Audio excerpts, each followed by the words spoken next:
Welcome to this week's edition of The Inside Line, brought to you by Mount Shop, coming to you as always from Graham's Garage.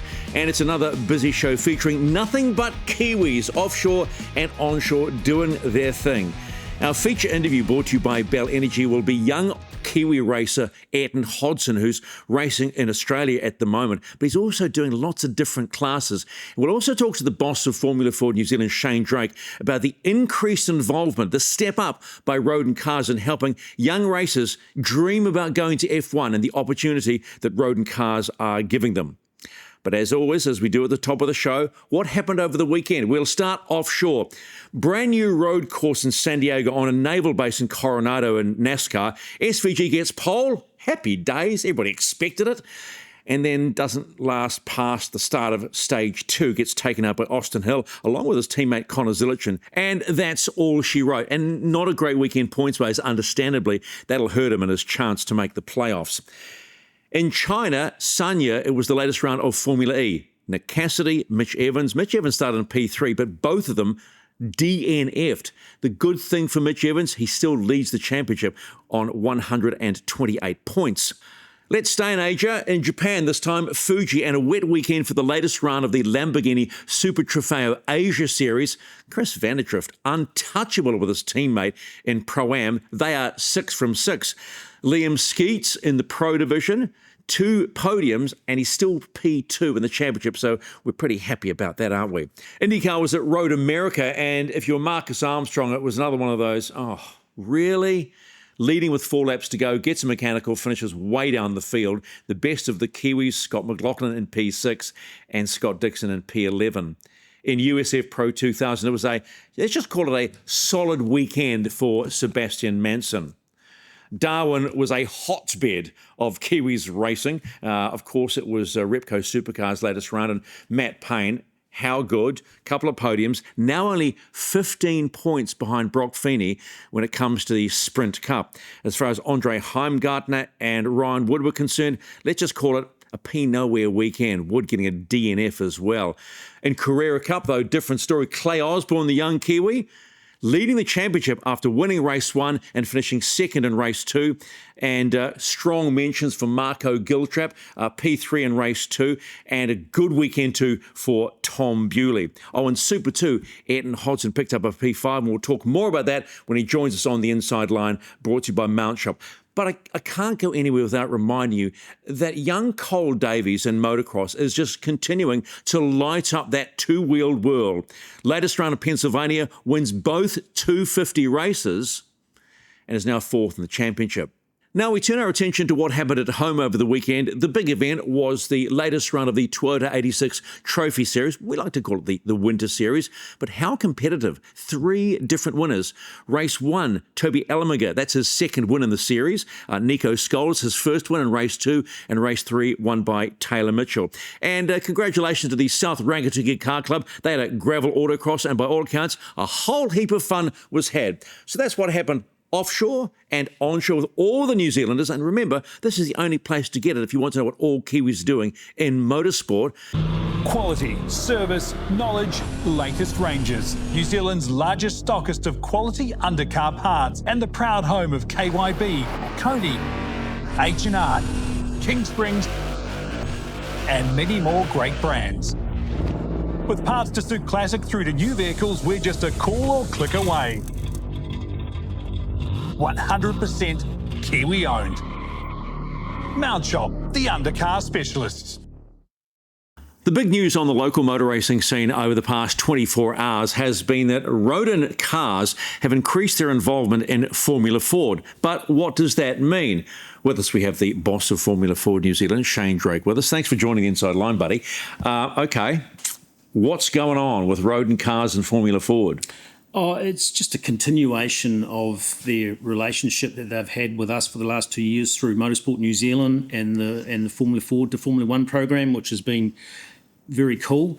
And they've stepped up to allow us to offer a travel fund and prize fund, pole fund, whatever we end up sort of doing with the funds to the competitors to assist them in joining the championship. Yeah, all right. We'll talk about the numbers in just a moment. How important is this pathway, the Formula Ford to Formula One, for young drivers, knowing how difficult it can be to aspire to be a Formula One driver? If they had this 30 years ago, I'd be doing handstands, right? Because that's when I raced Formula Ford competitively. You've only just finished racing Formula Ford. Come on. But I mean, this is enormous, Stephen. It's a continuation of the Formula Ford to Formula One thing, and then we've had our two young guys go up to UK in August.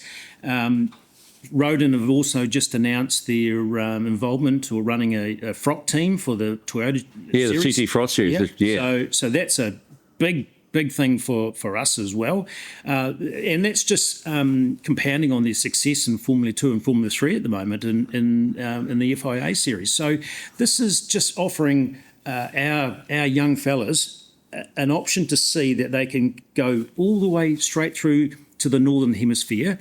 And potentially, if they're good enough, and that's the key thing here, they've got an opportunity to prove that. Sebastian Eskandari, the young Aussie boy that has come over, he's one of the two. But I don't mind saying, and we've had him on the show, Marco Manson excites me about his ability as a young age as a driver. When you look at the kid and what you see in him passing you frequently when you were driving, how good is he? Oh, look, I think he's very good. He's very close to a complete package at his age, and that is very young. And the same could be said for Sebastian. Both of them absolutely excelled at the Formula Ford to Formula One program at Mount Lyford. And they both had strengths and weaknesses in different areas. So Emma could not have picked, from Rodin Cars, could not have picked better two people for that program. Do you get the feeling that when they head to Pembrey in August for their Formula 4 test, they might get a bit of a wake-up about how big a deal this is and also what they're up against to break in? I'd suggest that's an understatement. But, Marco's already racing in Australia. Sebastian spends, a good part of time there. So it'd probably be a bigger thing for Seb. But, I mean, I think both of them, for where their strengths and weaknesses were at Rodin Cars, will excel. You mentioned earlier, if this had been around 30 years ago, things might have been different. How different might they have been? Could we legitimately say we might have had another Formula One driver before Liam Lawson, Oh, I'd say there'd be... I mean, we had Hartley briefly. I'd say that's 100% that. I mean... it's something that there was a driver to Europe scheme way back then, but it only really offered you an airfare and a possible contact. It didn't offer you any finances. So this could have made a heck of a difference. And motorsport has just got so much more expensive and is dominated by money more so than talent these days. I've only spoken to David Dicker once. I find him an interesting character. But he loves motorsport. He loves motorsport to the point he races himself. I think he's done some Ferrari racing and stuff like that. Does it surprise you that we've got this bloke here that is sitting in his beautiful place in Mount Lyford pushing young Kiwis? Well, it does a little bit, but, after meeting him, I understand him, and he's just got a genuine passion to take someone from here in this category through to his programs in Europe. And if he can get them further up the program into, a Formula One team or a test or something like that, then he's probably going to have a good smile on his face. Does he still want his own Formula One team? I know he had a crack about a year and a half ago. I don't know that, and I would expect that, after watching Cadillac's hurdles that they had to jump through and money they had to pay, I'd suggest it's a massive road. If we're talking about that, what's the number that Rodin have invested in Formula Ford over the next 3 years? Right on the $400,000 mark for us over 3 years. That's a hell of a lot of cabbage for a junior formula in New Zealand. Well, it just goes to prove what sort of formula it is, and it's a driver development formula. That money will go towards, a lot of that money will go towards the competitors to help them get to those events. There'll be pole money, there'll be prize money. There is some additional funding there for the category to make sure we do things the best that we can. And then, of course, they've also basically underwritten our involvement in Supercars for the next 3 years. So that's big for us, because that event in April that we did was absolutely tip-top at Ruapuna, and our kids loved it. Will the money go towards, shall we say, putting Formula Ford on a bit more of a platform socially? I mean, young drivers, they're all doing this. You know, they're picking up the phone going, look at me, look at me. Will that allow you maybe to find yourself a part-time content creator, for instance? Oh, 100%. I mean, that's happening now, but we are limited on the amount that we can spend. And you've got big thumbs. It's not me, mate. It's not me. That's above my pay grade. So. But, I mean, all those things help make the category bigger. I mean, you know, we had a 70% increase in our social media presence last year, thanks to this guy, and that's quite exciting for us. And it's not just about the kids; it's about people on the other side too, looking in that go, "Ooh, I wouldn't mind a piece of this young fella." If we come back just briefly to the Supercars round, that puts eyes on young men and young women who want to drive, right? You can't buy that literally, can you? No, you can't, and you know, I wish that that had been around in my day. But certainly, you're on a support card that has, you know, the biggest professional teams in the Southern Hemisphere here. They're always on the lookout for talent. You only got to look at, you know, Matty Payne was racing Formula Ford in late 2020. You've got Andre in there. You know, you've got Fabian Coulthard in the background, and you know, many more. All those guys come from the Formula Ford category. So look, the other thing too is that these people that come through this category may not ultimately end up going the single-seater route either. You know, it's an expensive, dedicated route, and I think I just read this morning that Liam Lawson's a little bit unhappy in his life, but happy to be where he is, but unhappy with the pressures and things that come with it. So that was on that High Performance podcast. There is a sacrifice involved in this, but you know, then you look at people like Shane that they've gone the touring car route. Andre, you straight out of Formula Ford into Porsches and touring cars. Brendan, you know, it's huge. How important is Formula Ford for any young kid just to learn how to race? Because that's really, for me, when I'm thinking about this, that's what it comes down to. Car control and having and understanding how to race. It teaches you the absolute basics of what a car does, what you need to do to control it, and what changes, what it did when you made changes to it. And it's so critical. If you can't cut the mustard in this category, then you're never going to make it, you know. But and we see so many people come into it today that expect to do it in a year, and it still doesn't happen in a year unless they are exceptional. And Marco Manson, yes, he did it in his first year, but you know, he's been putting a lot of mileage in behind the scenes as well. Seb Eskandari, he's never raced a car before, so he's come over and did an exceptional job in the category for someone in a foreign country. 12 and something years old, or 12 and a half years old, had to make a lot of sacrifices to do it. But and we're going to welcome these Australians as per they have been coming here for the last 2 years with Nigel Barclay's outfit, with the help of Paul Morris and Roland Dane and a couple others that are grabbing these young kids by the scruff and going, right, you need to go here and learn your trade. So Formula Ford is the place to be moving forward. 100%. I mean, and then you go up from there, Stephen, you know, where do you want to go? Do we want to go TA2? Well, that's good, and you'll excel in that, like we've just seen Caleb Byers and Dylan Grant. And I said at the start of the year, these guys will kick those boys' butts, and they did. Gee, you're a Well, it's what this formula, rear engine formula, teaches you about car control and how to make the car. You're a little excited, aren't you? Oh, I'm totally excited. This is you know, it's been a work in progress for a wee while, and I'm just delighted that we've got something substantial to take the category forward for the next 3 years. And you can thank Rodin Cars for that. There you go. The future is bright for Formula Ford. You heard it right here on the Inside Line. Quality, service, knowledge, latest ranges. New Zealand's largest stockist of quality undercar parts and the proud home of KYB, Coney, H&R, King Springs, and many more great brands. We're just a call or click away. 100% Kiwi owned. Mount Shop, the undercar specialists. This week's BEL Energy interview of the week is a very talented, multifaceted Kiwi driver in Ayrton Hodson. He races Super 2, Speedway, and Oz Racing Cars. Aussie Racing Cars. Ayrton joins us right now. What is going on? Aussie Racing Cars? Yeah, it's a bit different. It's a very cool category though. Big fields and super competitive, but yeah, awesome category. How did that come about? Well, my manager Megan Coleman, she was a part owner in a team, and was talking about doing some tracks that I hadn't done yet, like Gold Coast and stuff like that. She's like, oh yeah, we're going to try to find someone to do the rounds as sort of like a fill-in seat. I was like, well, if you want to make it easy, I'll do all of them. And that all came about, and yeah, it's pretty cool category though.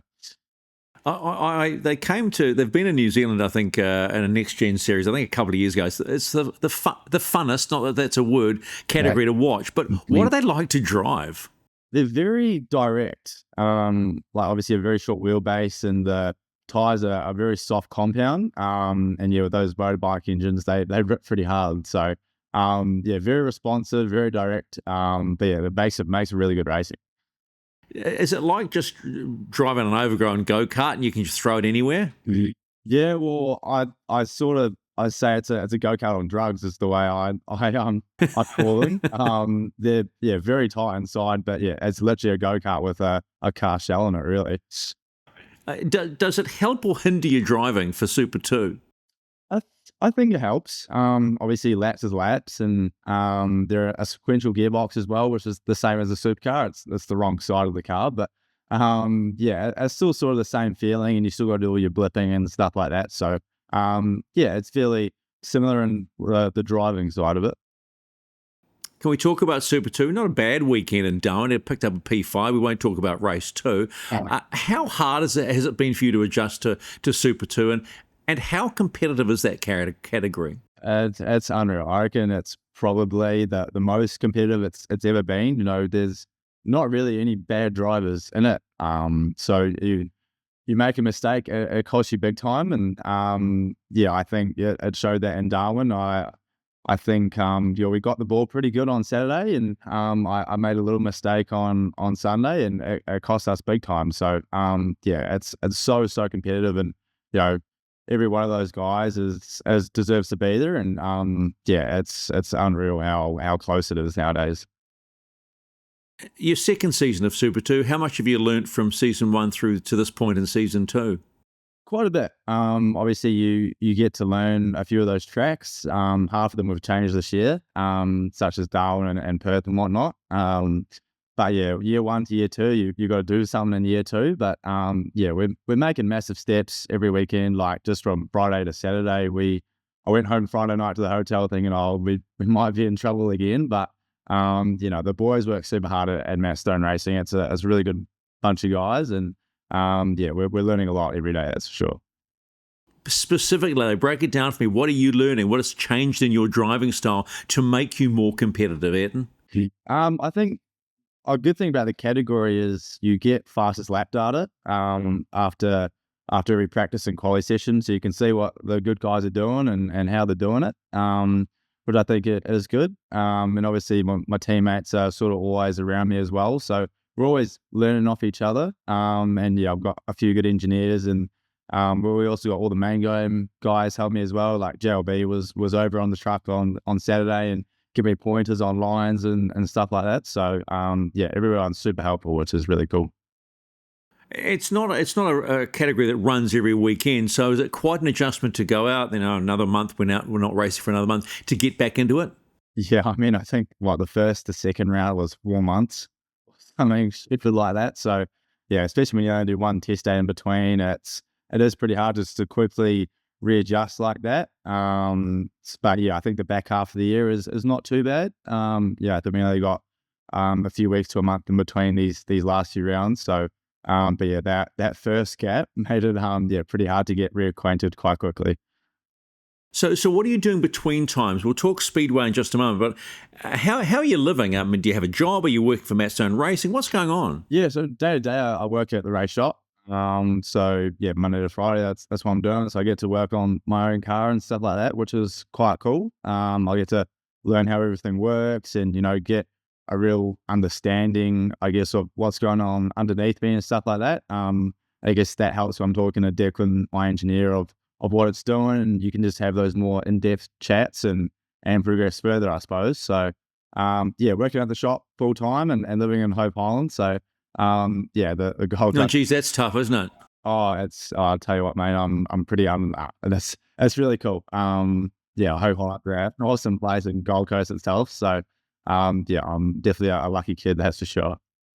It's no surprise in New Zealand circles that you love your speedway, and I've seen you do some speedway, also flip your car in speedway too. In Australia, is that something you want to continue doing regardless? Yeah, it's every summer I want to be in the sprint car. That's something I just love to go back and do with Dad and Skinny and all the family. It's such a cool thing to do. I want to do more of an Australian summer next season. The field over here is unreal. You got such competitive guys, and the setups over here as well are just next level compared to back home. So I'd love to get over here and do some proper stuff, but I think we're going to still go back home during the summer as well. Then we've got the New Zealand's at Bay Park, which is our home track. So I love to stay in those things, and I want to definitely keep doing those for a while. Now, there's a whisper going around that you're potentially looking for a wild card drive in the main game for the Enduros. So what can you tell us? We're definitely talking about it, and it's definitely a possibility. It's just a matter of finding a co-driver and the budget for it. We're definitely talking about it.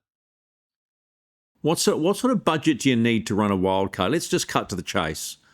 Oh, I don't know if I'm allowed to say that. Oh, yeah. I mean, let's be honest. Okay, so I know for a fact that, to race Super 2, you need around 600, which is a lot of money. Now, if I'm off the mark, I'm off the mark. But I'm imagining a wild card in the main game is going to be north of that. No, not to do the Enduros. No, it's less than that. It's only 2 rounds, and obviously there's 2 drivers, so you split it. It's not as expensive as a whole season of Super 2. Okay, so here's let's talk real world for people to understand that if you're don't have a major backer, how tough is it, even in the Australian market, to find the coin to race? It's very hard. Obviously, very lucky to have a few really cool sponsors that help me out a lot financially. Such as Nick at Auto Parts Supply and Brad at Dealify and the team at Big Little Home Enhancers as well. They chip in a lot. My manager Megan, she does an awesome job at finding a lot of money, which is pretty cool. So she's done a mega job this year. She's been super helpful in that regard. It is very, very tough. Okay, you're a young man, and sometimes they say young men don't have a lot of patience. So here's the question. How much patience do you have, and do you believe you will be a main game driver down the path?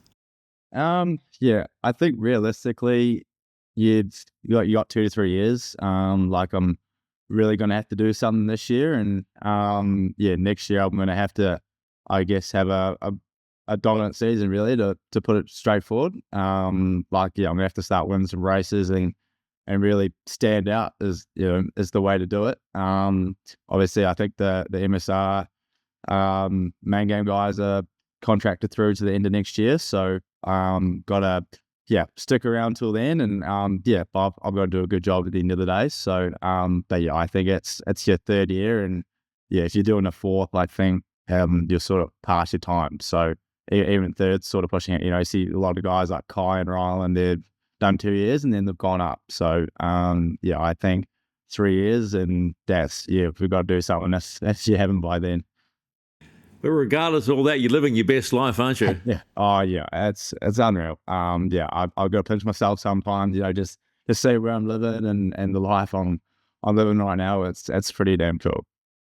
Okay, well, you go get your stand-up paddleboard and bugger off and have a nice time in Hope Island, and we'll talk again. Best of luck, mate. Nice to talk to you, Ayrton. Thanks, mate. You too. Quality, service, knowledge, latest ranges. New Zealand's largest stockist of quality undercar parts and the proud home of KYB, Coney, H&R, King Springs, and many more great brands. We're just a call or click away. 100% Kiwi owned. Mount Shop, the undercar specialists. It's time for our weekend watch, brought to you by Creme Northcrest Insurance Brokers, Motorsport New Zealand's preferred members insurance. Let's start here at home, and the best tarmac rally going around in New Zealand happening in Taranaki this weekend. It's part of the North Island Rally Series. It's the Taranaki Tarmac Rally. 9 special stages and 152 k's of running to be done. The Canterbury Car Club have their autocross at Ruapuna on Saturday. Also Saturday, the Burma Road Hill Climb presented by the South Otago Car Club. Now Sunday, the Northland Car Club, their quarter-mile sprint. Cannot wait for that one. And the Otago Car Club on Sunday have the Stedman Road Autocross. And the one final thing happening this weekend, the Queenstown Car Club have the Repco Motorcana. On the international stage, Liam Lawson is at the Red Bull Ring. It is the Austrian Grand Prix, and SVG is back into it again, this time in Sonoma. And that wraps up your weekend watch, brought to you by Creme Northcrest Insurance Brokers. And that is another edition of the Inside Line, brought to you by Mount Shop. We shall see you next week. And if you want all the goss on nothing but Kiwis doing their thing at home and offshore, the Inside Line is the place to be.